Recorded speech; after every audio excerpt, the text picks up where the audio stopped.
Probably true that we're not going to be the cheapest place. If we're not going to be the biggest, and we're not going to be the cheapest, then we darn well better be the smartest. The comparative advantage for the United States of America is that our people are educated, they are skilled, they are innovative, they are inventive, they are collaborative, they have the abilities to see and create and invent in ways that much of the world has not yet known, but they're working on it. And we need to not just keep pace, we need to be ahead of that. This goes right to the issue of our education system in this nation. You cannot have a successful country with 1/3 of our future citizens being relatively unskilled or essentially unskilled and uneducated and expect that to work. It's not going to work morally. It doesn't work socially. It's not going to work economically. It's not going to work strategically. And it presents a moral and educational and economic imperative for the nation.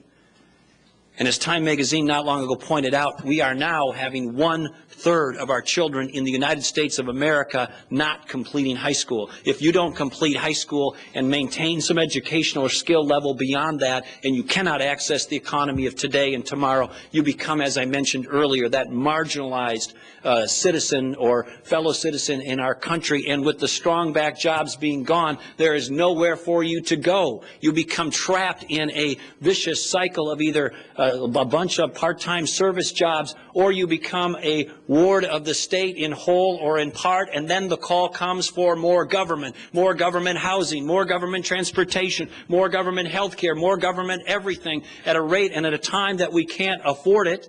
The reason that they can't afford it is because they can't pay for it themselves. The reason they can't pay for it themselves, unless they're disabled, understandably, is because they don't have the kind of job or skills or education to access the economy of today and tomorrow. And it becomes a vicious cycle, and it needs to be broken. And the link in the chain that is going to have to be severed so we can move on to the next level of performance here is this. The number one determining factor of how a child's going to do in school is the degree and level and intensity and frequency of their parents' engagement in their lives and their school lives in particular. The second most important determining factor of how a child's going to do in school is the preparedness and effectiveness of their teachers.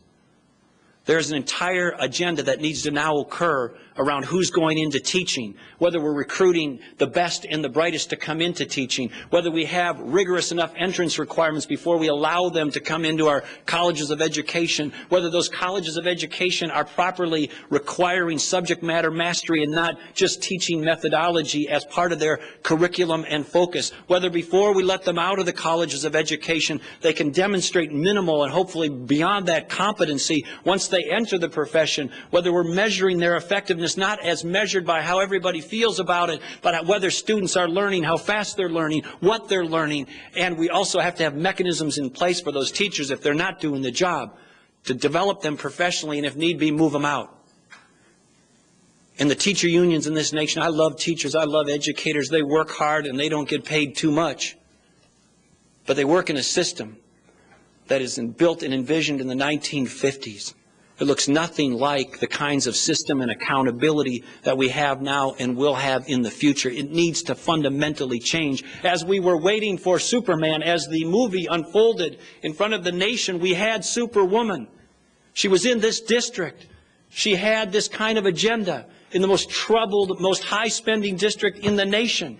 She was essentially dismissed because of her views.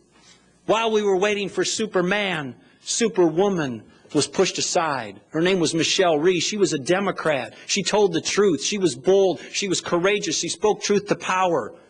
And they kicked her out.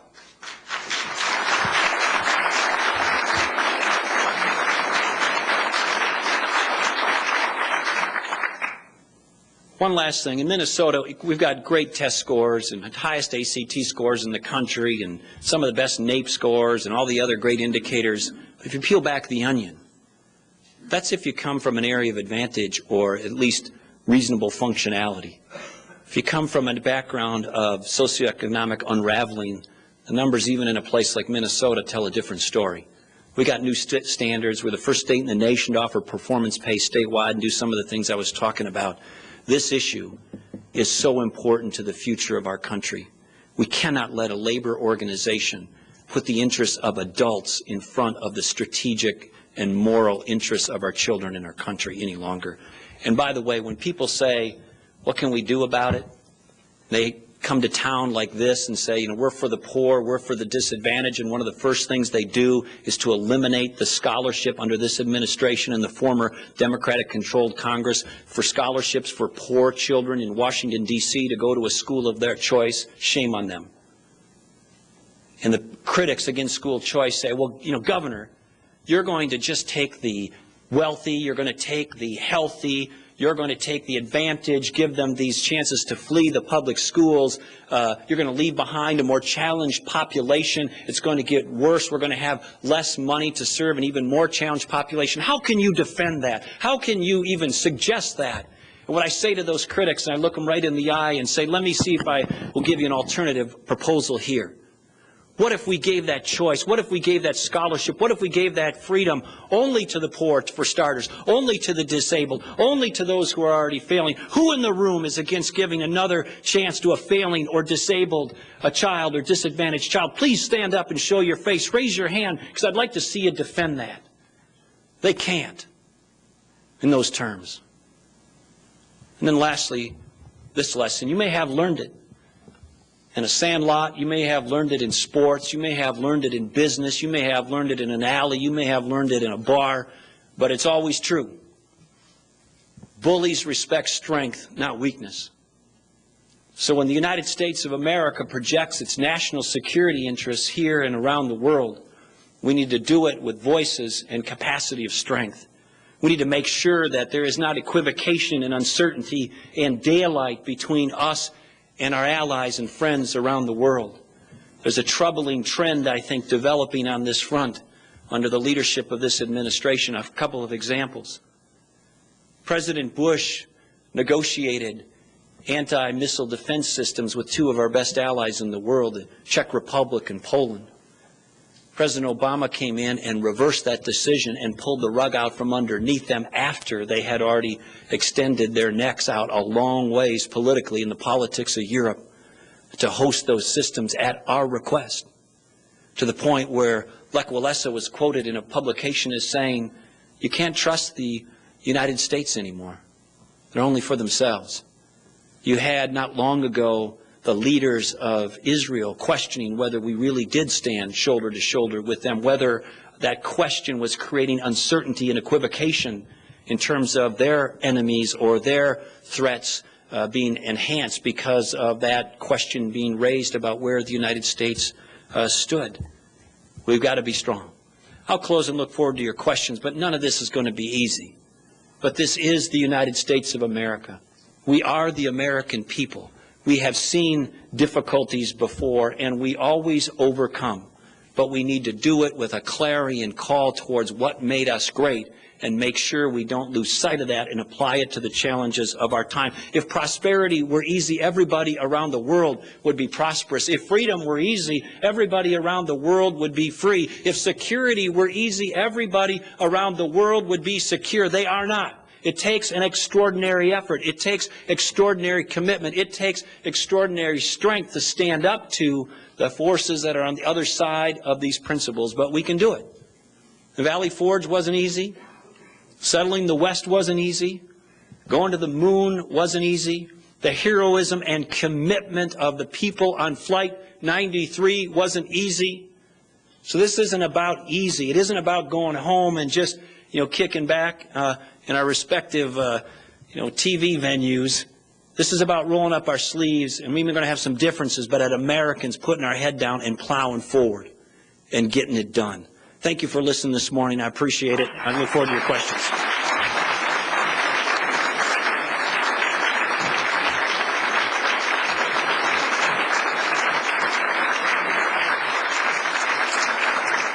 And thank you, Governor. We have no shortage of questions from our audience, as well as several that came in online. Just starting off with current events, what did you think of President Obama's speech on the Tucson shootings? Well, I flew back from New York to here last night, so I wasn't able to watch the speech live or in its entirety. The only thing I can comment on is the excerpts that I saw on the news. And from my standpoint, the president and leader of our nation at this moment needs to make sure and conveying empathy and condolences, expressing the sentiment and emotions of the country. And from what I could see from those excerpts, he did a fine job. What would be your opinion of Speaker Boehner's decision to attend an RNC fundraiser instead of the Tucson Memorial? Well, there was some suggestion, I don't know if this is accurate or not, but I did hear this morning that the invitation to attend the memorial came very, very late after he had already made some other commitments. So I can't speak to what all the mechanics or uncertainties there, but I can tell you I know John Boehner.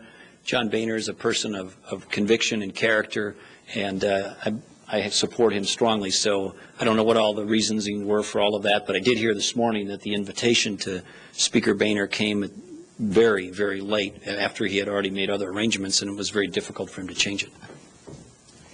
In your book, you mention a socialism that's been arising out of the Democrats. Why, in your opinion, did concerns over federal power rise so greatly in 2009 in ways it didn't when the Bush administration admittedly also expanded government power? That's kind of the debate I had with Jon Stewart last night, actually. Well, there is a continuum between liberty and tyranny. And as government, in whatever level, local, state, or federal, pushes into areas that were previously the province of family or neighborhood or community or charity or private markets or entrepreneurial activities, every time government pushes into one of those areas and nudges us a little bit back, it basically says, you know, don't you take the initiative, we'll do it.